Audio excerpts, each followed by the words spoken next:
இன்றைக்கி அமாவாசைக்கு ஒரு அதிரடி டிஃபன் பண்ண போகிறோம். அதிரடிலாம் இல்லை, நார்மல் டிஃபன் தான். நம்ம தலிகை நிறைய காமிச்சிருக்கோம். அமாவாசை அன்றைக்கி பைத்தம்பருப்பில் பொரிச்ச குழம்பு, பொரிச்ச கூட்டு, அந்த மாதிரி தான் பண்ணுவோம். காய்கறியும் சில காய்கறிகள் தான் சேர்த்துப்போம். வாழைக்காய், சேனக்கிழங்கு ஏன் சேர்த்துக்கிறோம் ரீசனும் சொல்லியிருக்கோம் நம்ம. ஸோ அதனால் இன்றைக்கி வந்து டிஃபனை காமிக்கலாம்னு நினச்சேன்.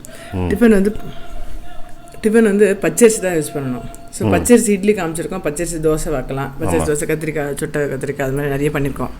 இன்றைக்கி வந்து சப்போஸ் இது மாதிரிலாம் மாவுலாம் இல்லை அப்படின்னா டக்குன்னு பண்ணுறதுக்கு இது ஏன்னா 1 கப்பு ரவை, 1/2 கப்பு வந்து 1/2 கல்லேருந்து 3/4 கப்பு வந்து அவல். நல்லா அவல் அலம்பிக்கிற அந்த ரவையும் நல்லா மோரில் ஒரு 1 ஹவர் ஊற வைக்கணும். ரவையும் அவளையும் மோரில் ஊற வைக்கணும் 1 ஹவர். அவலை நல்லா அலம்பிட்டு மோரில் ஊற வைக்கணும். ஆமாம், ஃபஸ்ட்டு அதை வச்சுக்கிறேன். அதை ஓகே, அவல் அலம்பின்ட்டேன் நல்லா. அதேமாரி ரவை, மெல்லிஸ் ரவை எந்த ரவைனாலும் பரவாயில்ல எடுத்துக்கலாம். எடுத்துட்டு இந்த இது மோர் இருக்கு இல்லையா, அதை போட்டு அப்படியே வச்சுருவேன் நான். ஒரு 1 ஹவர் 2 ஹவர்ஸ் கூட வைக்கலாம். சப்போஸ் புளிச்ச மோராக இருந்தால் வேணால் கம்மி பண்ணிக்கலாம். இல்லைன்னா நல்லா 2 ஹவர்ஸ்க்கு ஒன்றுமே ஆகாது. எவ்வளோ புளிக்க நல்லா சாஃப்டாக வரும். அதனால் சப்போஸ் இதெல்லாம் டைம் இல்லை, இதெல்லாம் ஊற வைக்கலாம் டைம் இல்லைன்னா சோடாப்பு போட்டுக்கலாம். நம்ம எல்லாம் போடாதனால இது நல்லா ஊற வச்சுருவேன்.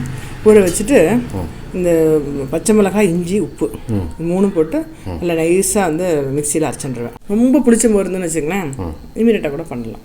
ஓகே, அதுக்கு எவ்வளோ வேணுமோ அதுக்காக உப்பு, இஞ்சி, பச்சை மிளகாய். ஏன்னா நம்ம வாக்கும்போது பண்ணிட்டோம்னா வாயிலெல்லாம் படும். இது வந்து இப்போ நல்லா இதில் போட்டுன்ட்டு நல்லா அரைச்சிட்றேன். நைஸாக அரைச்சிக்கணும். நம்ம வேணும் கொஞ்சம் வேணும்னா இதில் வந்து கொஞ்சம் மோரே விட்டு அரைக்கலாம், ஜலமே வேண்டாம். அப்படியா? உடனே வாக்க போகிறோம் அப்படின்றதுனால இப்படி பண்ணிக்கலாம். நல்லா நைஸாக அரைச்சின்ட்டேன்.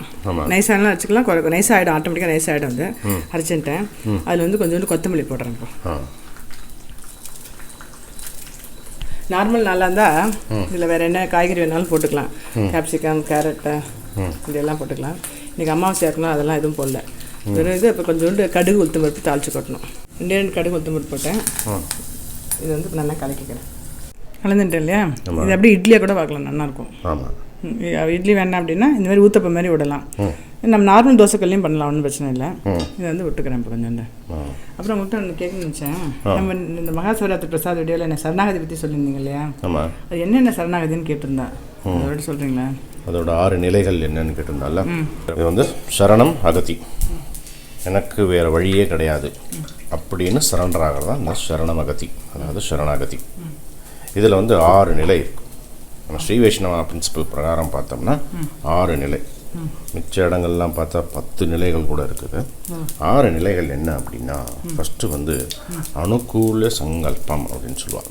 இந்த சங்கல்பா அப்படிங்கிறது வந்து எனக்கு உன்னைய பற்றி தியானம் பண்ணுறதுக்கு அனுகூலமான ஒரு சூழ்நிலையை ஏற்படுத்தி கொடு அப்படின்னு வேண்டிக்கிறது. அது ரொம்ப முக்கியம் இல்லையா? ஆமாம், அந்த சூழ்நிலை ஏற்படுத்தி கொடு அப்படிங்கிறது ஃபஸ்ட்டு. 2வது வந்து வர்ஜனம் அப்படின்னு சொல்லுவாள். அதாவது அதுக்கு தோதான சூழ்நிலை அமையாத பட்சத்தில் எது எது இடையூறாக இருக்கோ அதை வந்து தவிர்க்கிறதுக்கான துணிவு. இதை தான் வந்து சரணாகதியிலே வந்து ராமாயணத்தில் நிறைய சரணாகதிகள் இருக்குது. அதில் வந்து விபீஷண சரணாகதி வந்து ரொம்ப உயர்வாக சொல்வார். அதுக்கு காரணம் இந்த நிலை எல்லாமே பார்க்கலாம் விபீஷண சரணாகதியில். அவன் வந்து அவ்வளோ பெரிய ராஜ பதவியும் சுகமும் இருக்கிறவன் எல்லாத்தையும் துறந்துட்டு வந்தான் இல்லையா. எனக்கு வந்து இங்கே உன்னைய நினைக்கிறதுக்கு இடையூறுகள் ஜாஸ்தியாக இருக்குது, எனக்கு இந்த பதவியும் இந்த ராஜபோகமும் தேவையில்லை அப்படின்னு ரிஜெக்ட் பண்ணாமத்தியா. அதான் அந்த 2வது நிலை. எனக்கு இடையூறு இருக்குது, உன்னை நினைக்கிறதுக்கு இடையூறு இருக்குது அப்படின்னா அதை தகர்க்கணும், தவிர்க்கணும். அதை வர்ஜனம் அப்படின்னு சொல்லுவாள். 3வது வந்து விஸ்வாசம், அதாவது அன்ஷேக்கபிள் ஃபெய்த். பெருமாளை நினச்சிட்டு உட்காந்தோம்னா பெருமாளால் நமக்கு பண்ண முடியும், நம்மளை வந்து கரை சேர்க்க முடியும் அப்படிங்கிற ஒரு நம்பிக்கை, அசைக்க முடியாத நம்பிக்கை. 3வது. 4வது வந்து வரணம் அப்படிங்கிறது வந்து உன்னைய விட்டால் எனக்கு வேறு வழியே கிடையாது அப்படின்னு நினைக்கிறது. அடுத்த நிலை வந்து ஆத்ம நிக்ஷேப அப்படின்னு சொல்லுவோம். அதாவது ஷார்ட்டாக சொல்லணும் அப்படின்னா ஆத்ம நிவேதனம். நிவேதனம்னா என்னது? நைவேத்தியம். சக்கரை பொங்கல் புளியோதரை நம்ம பண்ணி வைக்கிறோம் இல்லையா, அது வந்து நிவேதனம் இல்லை. நம்ம நிவேதனம் அப்படின்னு நம்ம பிரின்சிபலில் சொன்னது, சரணாகதி பிரின்சிபலில் சொன்னது வந்து ஆத்ம நிவேதனம். நான் என்ன ரிலீஜன், நான் என்ன ஜாதி, நான் என்ன கலர், நான் என்ன அந்தஸ்து, இது எல்லாத்தையும் பெருமாள் திருவடியில் சேர்த்துடணும். கீதையில் கிருஷ்ணர் அப்படி தான் சொல்கிறார், எல்லாத்தையும் விட்டுட்டு வா, எதுவுமே உன்னோடது கிடையாது, எல்லாமே இங்கேருந்து எடுக்கப்பட்டது, எதுவுமே நீ வரும்போது உனக்கு கொடுக்கப்பட்டது கிடையாது, இங்கேருந்து நீ எடுத்துட்டது. என்னை சரணடையும் போது எல்லாத்தையும் விட்டுட்டு வா. அதான் ஆத்ம நிவேதனம், எல்லாத்தையும் விட்டுருணும். அதுக்கடுத்து கடைசி நிலை வந்து கற்பன்யா அப்படின்னு சொல்லுவோம். அதாவது இப்போ எல்லாத்தையும் நீ கொடுத்துட்டேன்னு வச்சுக்கோ, கடைசியில் எஞ்சி நிற்கிறது என்னது? ஹம்பிள். நான்றது போயிடும். நாங்கிறது போனதுக்கப்புறம் என்ன நிற்கும்? Humble attitude. சொல்ல மாதிரி இது எல்லா குணமும் போய் நான்றது அது போயிட்டு பெருமாளையே நினச்சிட்டு இருக்கும்போது ஈஸியாக பெருமாள்கிட்ட போயிடலாம். அதான் ஆமாம், இதான் சரணாகதியுடைய வழிமுறைக்கு இதான் 6 நிலை அப்படின்னு சொல்லுவாள். இதை வந்து சரணாகத்திலே வந்து உயர்வான சரணாகதிங்கிறது விபீஷண சரணாகதி. இந்த விபீஷண சரணாகதியில் எல்லாமே இருக்கும், இந்த 6 நிலையுமே இருக்கும். இந்த விபீஷணோட சரணாகதியில் அவர் வந்து எல்லாத்தையும் விட்டுட்டு, எனக்கு இங்கே ராமனை நினைக்கிறதுக்கு இங்கே வந்து நிலைமை சரியில்லை, என்னால் இங்கே உட்கார முடியாது. ராவணனுக்கு அட்வைஸ் பண்ணுறார், நீ இப்படி பண்ணுறது தப்பு, இப்படி இருக்கக்கூடாது, விட்டுடு, சீதையை கொண்டு ராமன்ட்டு விட்டுட்டு வா அப்படின்னு சொல்லி பார்க்குறார். ராவணன் கேட்கலாம். ராமனை நினைக்கிறதுக்கு அங்கே சூழ்நிலை சரியில்லை, பார்த்தார், எல்லாத்தையும் உதறினார். ஆனால் வந்து உலகத்தையே ஆண்ட ராவணனோட தம்பி, ராஜபோக வாழ்க்கை, எல்லாத்தையும் விட்டுட்டு வரணும், எவ்வளோ பெரிய துணிவு இருக்கும். அதை விட்டுட்டு நேராக ராமன்ட்ட வந்தார். ராமன்ட்ட வந்ததுக்கப்புறம் அபயம்னு வந்ததுக்கப்புறம் காப்பாற்றணும் அப்படிங்கிறது ராமனுடைய விரதம். காப்பாற்றினார், அடைக்கலம் கொடுத்தார். அடைக்கலம் கொடுத்துக்கிட்டு ராமன் சொல்கிறார் விபீஷணன்ட்ட, உனக்கு இலங்கைக்கு ராஜாவாக உன்னை முடிச்சு விட்றேன். இலங்கையில் அப்போ சக்கரவர்த்தியாக இருக்கிறது ராவணன், இன்னும் வதமே ஆரம்பிக்கல, போரே ஆரம்பிக்கல, அதுக்கு முன்னால் உனக்கு முடிச்சு விட்றேங்கிறார். ராமனோட துணிவை பாரு, அப்போ உனக்கு முடிச்சு விட்றேன் அப்படிங்கிறார். இப்போ ராமன் சொல்கிறான், உன்னுடைய திருவடி மட்டும் போகிற, எனக்கு திருமுடியெலாம் வேண்டாம், உன் திருவடி மட்டும் நான் பற்றிக்கிறேன் அப்படின்னு சொன்ன அந்த துணிவு விபீஷணனோட துணிவு. அதுக்கப்புறமா எல்லாம் முடிஞ்சதுக்கப்புறம் தான் வேண்டின பெருமாளை, தான் பூஜித்த பெருமாளை, யார் தெரியுமா?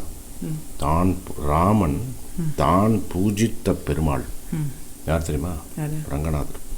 அந்த ரங்கநாதனை விபீஷணனுக்கு கொடுத்தார்.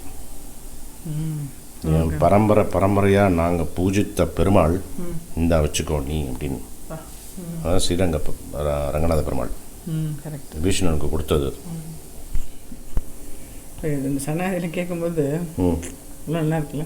ஆமாம், நம்மளால் இந்த அளவுக்கு அது வந்து ராஜா லெவல்லேருந்து நம்ம கடைசி வரைக்கும் ஒரு பெருமாள் எப்படி நம்ம சரணாகதியாகனு சொல்லிட்டு இருக்காரு. ஆமாம், நம்ம வந்து நம்பிக்கை வேணும், பெருமாள்கிட்ட வந்து நம்பிக்கை வேணும். அந்த நம்பிக்கை இருக்கும்போது ஆட்டோமேட்டிக்காக அந்த அனுகூலத்தை பண்ணி கொடுப்பார் பெருமாள். ஆமாம், அந்த அனுகூலப்படுத்தி சரணாகதி நம்மளுக்கு அந்த டுவர்ட்ஸை எடுத்துன்னு போவார். அது ஆமாம், நேர் சிம்பிள் வந்து நம்ம பண்ணுற டியூட்டியை கரெக்டாக பண்ணிட்டு பெருமாள் நினச்சிட்டு இருந்தோம்னா கரெக்டாக எடுத்து கொண்டு போய்டா நம்மளுக்கு. ஆமாம், இது ராமாயணத்துலேயும் மகாபாரதத்துலேயும் இந்த பிரின்சிபல்ஸ்லாம் எல்லா இடத்துலையும் பார்க்கலாம்.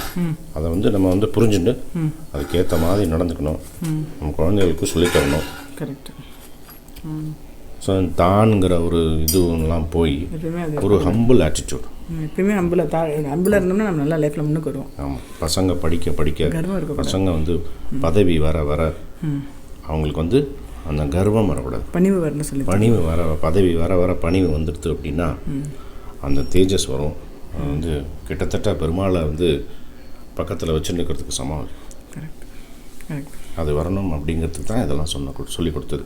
அது ஒரு கதையாக வச்சு அப்போ சொல்லிக் கொடுப்பா பெரியவாள்லாம்.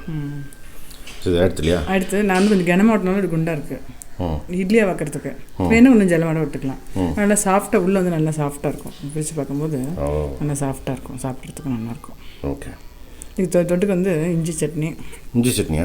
ஓ, இஞ்சி சட்னி நம்ம ஏற்கனவே காமிச்சிருக்கோம், நல்லா போடல இன்றைக்கி, இந்த நைட்டாக தான் பண்ண போகிறேன். ஓகே, ஸோ அமாவாசைக்கு அதிரடி டிஃபன் பேரெல்லாம் ரவையும் அவலும் போட்ட ஒரு ஊத்தப்பம். நமக்கு லஞ்சிச்சு. தேங்க்யூ.